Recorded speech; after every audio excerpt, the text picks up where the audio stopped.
أعوذ بالله من الشيطان الرجيم. بسم الله الرحمن الرحيم.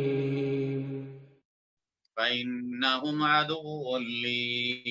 إلا رب العالمين الذي خلقني فهو يهدين والذي هو يطعمني ويسقين وإذا مرضت فهو يشفين والذي يميتني ثم يحيين والذي أطمع أن يغفر لي خطيئتي يوم الدين رب هب لي حكما وألحقني بالصالحين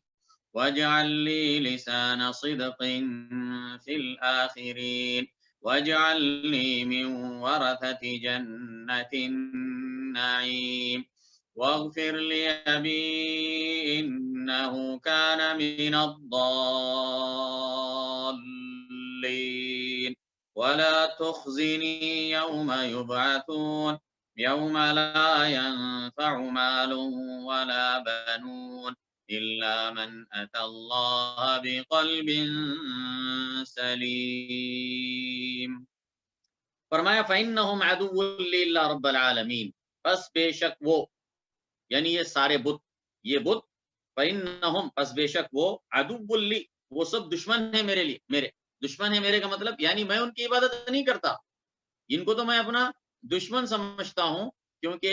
میں ان کو رب نہیں مانتا، میں ان کو الہ نہیں مانتا، اور نہ یہ الہ ہیں۔ فرمایا فإنهم عدو لی، بس بے شک وہ سب دشمن ہیں میرے، الا رب العالمین، سوائے رب العالمین کے، یعنی مطلب ہے کہ میں صرف رب العالمین ہی کی عبادت کرتا ہوں، اسی کی عبادت برحق ہے، اور اس میں انہوں نے دلیل بھی دے دی، رب العالمین جب کہا تو اس کی دلیل بھی دے دی کہ سارے عالموں کا پالنے والا ہے، ہمارے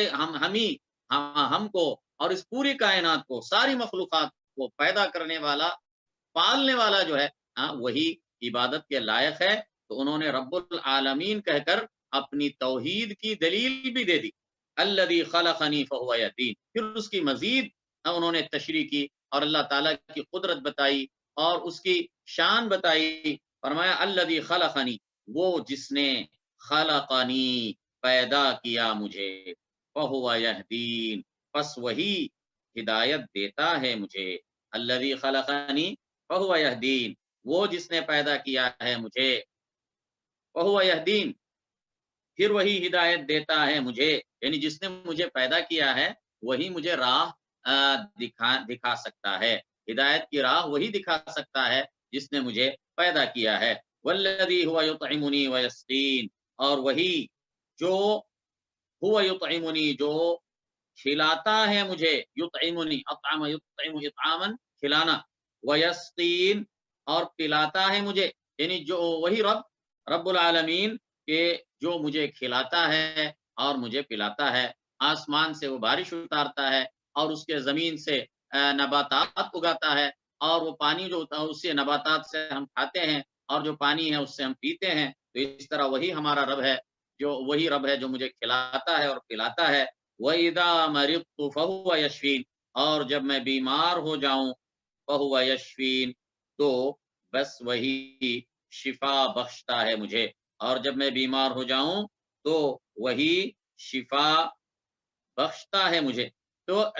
اور پھر یہ بھی بتایا کہ اللہ سبحانہ و تعالیٰ وہی ہے جو مجھے کھلاتا اور پلاتا ہے، اور انسان کو صحت اور بیماری اس کے اوپر آتی ہے، تو اگر بیمار ہو جاؤں تو وہی مجھے شفا دیتا ہے، شفا دینے پر وہی قادر ہے۔ اصل میں اللہ تعالیٰ نے شفا، بیماریوں سے شفا کے لیے دوائیں رکھی ہیں، ہر بیماری کی اللہ نے دوا رکھی، اللہ تعالیٰ نے بیماری بھی، اللہ نے بیماری کو بھی اللہ نے پیدا کیا، اور اس کی دوا کو بھی اللہ نے پیدا فرمایا، اور دوا استعمال کرنا یہ سنت ہے، یہ مستحب ہے، لیکن شفا دینے والا اللہ سبحانہ وتعالی، دوا وہ شفا دینے پر قادر نہیں ہے، شفا دینے والا اللہ ہے۔ حدیث نمبر 2 میں نیچے دیکھیں، حضرت ابو ہریرہ رضی اللہ عنہ سے روایت ہے کہ اللہ کے رسول صلی اللہ علیہ وسلم نے فرمایا کہ اللہ نے دنیا میں کوئی بیماری نہیں پیدا فرمائی مگر یہ کہ اس کی دوا اور شفا بھی نازل فرمائی۔ تو اسی لیے ڈاکٹرز بعض بیماریوں کے بارے میں یہ کہتے ہیں کہ بھئی یہ لا علاج مرض ہے، لا علاج مرض ہے، یعنی اس کی کوئی دوا موجود نہیں۔ تو لیکن ان کی بات اس لیے درست نہیں ہے کہ اس کی دوا موجود ہے، اللہ تعالیٰ نے ہر بیماری کی دوا رکھی، لیکن اس تک طب نہیں پہنچ پائی،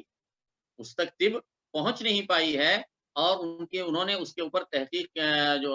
کی ہے، لیکن اس تک پہنچ نہیں پائے ہیں، یہ مطلب ہوتا ہے۔ لیکن دوا فی نفسی ہی موجود ہے، جیسا کہ اللہ کے نبی صلی اللہ علیہ وسلم نے بتایا ہے۔ اور بعض اوقات ہو سکتا ہے کہ بعض بیماریاں ایسی ہیں جن کو ڈاکٹرز لا علاج سمجھ رہے ہیں، ہو سکتا ہے کہ ان کا علاج بعض معمولی سی ہمارے روزمرہ کی استعمال کی چیزوں میں ہو، لیکن اس کا پتہ نہیں۔ ہو سکتا ہے کہ بعض جڑی بوٹیوں کے اندر اس کا علاج ہے، اس کا پتہ نہیں۔ ہو سکتا ہے کہ کوئی ایک چیز سے پرہیز میں اس کا علاج ہے، لیکن جو ہے ڈاکٹروں کو اس کا پتہ نہیں ہے۔ تو بہرحال اللہ تعالیٰ وہ اسی نے بیماری کو پیدا کیا ہے، اور وہی شفا دینے پر قادر ہے، شفا دینے والا وہی اکیلا ہے۔ نہ ڈاکٹر شفا دے سکتا ہے، نہ دوا شفا دے سکتی ہے، اور نہ کوئی اور ایسا ہے انسانوں میں سے، جنوں میں سے جو شفا دینے پر قادر ہو۔ شفا دینے پر قادر صرف اللہ کی ذات۔ وَإِذَا مَرِضْتُ فَهُوَ يَشْفِينِ، اور جب میں بیمار ہو جاؤں تو وہی مجھے شفا عطا کرتا ہے۔ وَالَّذِي يُمِيتُنِي ثُمَّ يُحْيِينِ، اور وہ جو یمیتنی موت دے گا مجھے، ثم یحیین، پھر زندہ کرے گا مجھے۔ یعنی پھر یہ بھی بتایا کہ آج میں دنیا میں زندہ ہوں، اللہ تعالیٰ نے مجھے زندہ کیا ہے، پیدا کیا ہے، اور میں جب ایک دن موت آنی ہے، جب موت آئے گی، موت دینے والا بھی اللہ ہے۔ موت، زندگی دینے والا بھی وہی ہے، موت دینے والا بھی وہی ہے۔ ثم یحیین، پھر وہی مجھے دوبارہ زندہ کرے گا۔ موت کے بعد بھی زندگی پر حق ہے، اور اللہ سبحانہ و تعالیٰ نے جس طرح دنیا میں مجھے پہلی مرتبہ پیدا کیا، اسی طرح مرنے کے بعد دوبارہ زندہ کرنے پر وہ قادر ہے۔